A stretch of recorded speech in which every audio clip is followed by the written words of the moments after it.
This is Cascade Ice Purified drinking water, sourced from a municipal source. It's a product of the USA. It's sold at the Smith Market in Las Vegas for 50 cents.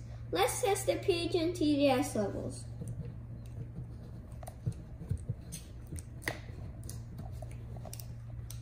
Let's pour some water in.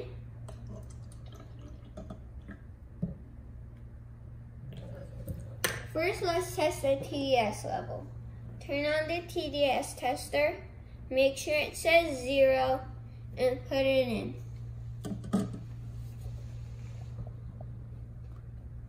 $29. That is microfiltered distilled water. Now let's test the pH level. Only do 2 drops.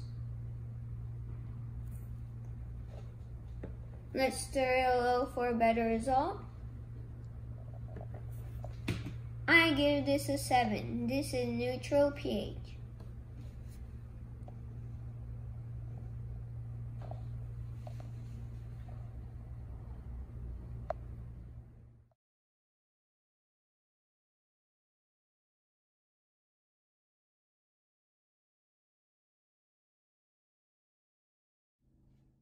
Stay tuned, like and subscribe.